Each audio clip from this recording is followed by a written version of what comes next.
Olá, tudo bem com vocês? O meu nome é Mirna Denise Silva de Abreu e eu estou aqui para apresentar o trabalho cujo título é Ensino de Fração com a utilização do software GeoGebra. Esse trabalho é fruto de uma pesquisa realizada no âmbito da dissertação de mestrado em Ensino de Ciências e Matemática na Universidade Federal do Amazonas. Os autores desse trabalho são Mirna Denise Silva de Abreu e Disney Douglas de Lima Oliveira. O objetivo desta pesquisa consistiu em descrever a influência do software GeoGebra na aprendizagem de frações entre estudantes do 6º ano do ensino fundamental de uma escola pública na cidade de Manaus. A justificativa é que esse tema ainda é um grande desafio para os alunos do ensino fundamental. O referencial teórico traz um dado importante sobre o ensino desse número nas escolas, né? Pesquisas mostram que o modelo mais utilizado no ensino de fração é o modelo parte-todo.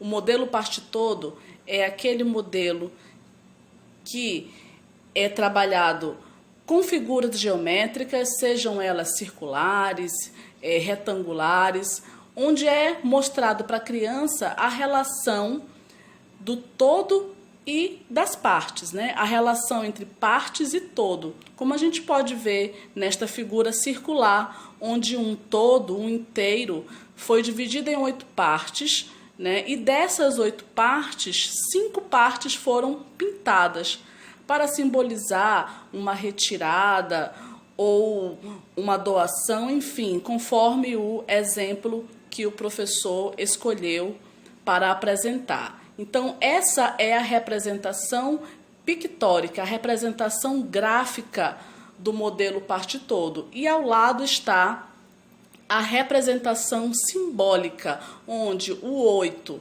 relaciona-se à quantidade de partes em que o inteiro foi dividido, é chamado de denominador, e há um traço no meio, separando de um outro número que representa a quantidade de partes que foram tomadas desse todo, que no caso são 5. A leitura dessa representação simbólica é 5/8. Para Vizcarra e Salan, o modelo parte-todo ele é um modelo válido, mas, porém, para eles, o ensino de fração que utiliza-se apenas desse modelo, né, ele gera problemas no aprendizado desse número, né? Gera a construção de ideias errôneas. E uma das ideias errôneas que esse ensino promove é fazer com que a criança não supere, né, o entendimento, é fazer com que a criança ela não consiga conceber esse outro tipo de número. Então, o que acontece é que a criança ela aplica o que ela sabe de número natural à resolução de problemas relacionados ao número racional. Um exemplo disso é aqui, né? Como a gente pode ver aqui no exemplo. Se 3 é maior que 2, então 1/3 também é maior que meio. Então, ela vai utilizar como parâmetro para dizer qual é a fração maior e qual é a fração menor, o número que está lá embaixo, que está lá no denominador. Então, ela pega o número 3, ela sabe que lá no número natural, o 3 ele é maior que o 2, então ela faz esse tipo de relação. Um outro problema relacionado ao aprendizado e ao ensino de fração é a questão do mínimo múltiplo comum. Segundo Bertone, o processo para encontrar o mínimo múltiplo comum, né, entre números é um processo que para a criança não tem sentido nenhum, ela não consegue relacionar. Por que ela tem que fazer um processo à parte, um processo paralelo, para resolver uma adição e uma subtração de frações? Buscamos na teoria de Piaget uma resposta sobre como nós, então, podemos ensinar fração, né? E nós encontramos lá algo muito interessante sobre a questão da importância da ação. Qual a importância da ação no processo de construção do conhecimento? Então, a criança agir, a criança buscar, a criança construir, a criança manipular, a criança interagir com o objeto de conhecimento, isso é muito importante no seu processo de construção. Sobre a metodologia da nossa pesquisa, nós realizamos uma pesquisa qualitativa e quantitativa.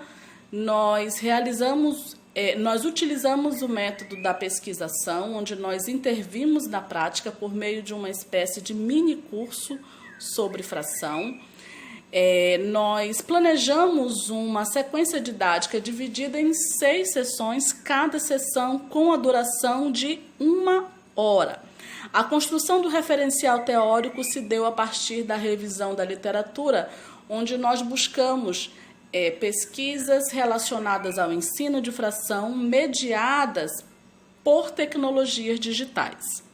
Essa pesquisa foi realizada na cidade de Manaus, participaram 128 estudantes de 3 turmas do 6º ano do ensino fundamental.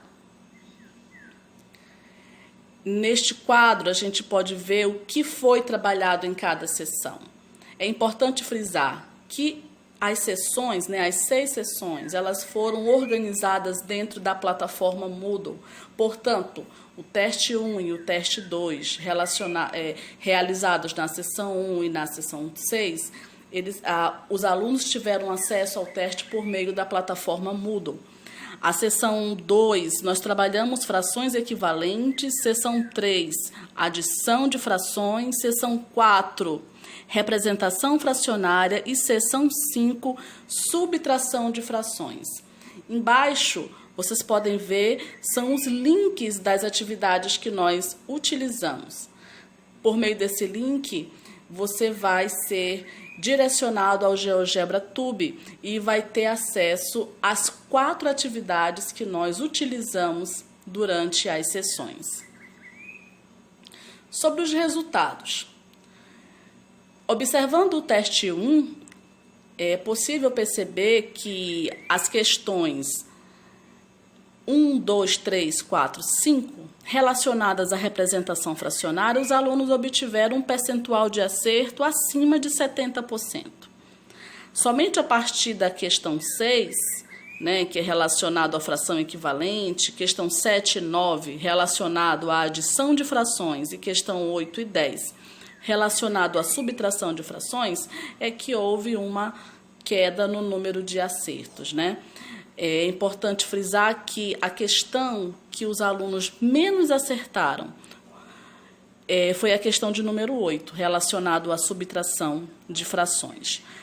No teste 2, foi possível perceber que as sessões realizadas, a utilização do GeoGebra, ela exerceu uma influência positiva nos resultados, porque houve um percentual de aumento no número de acerto em todas as questões. Na questão 1, houve um percentual de acerto de 15,2%. Na questão 2, de 8,48%. Então, a gente pode ver que em todas as questões houve melhora.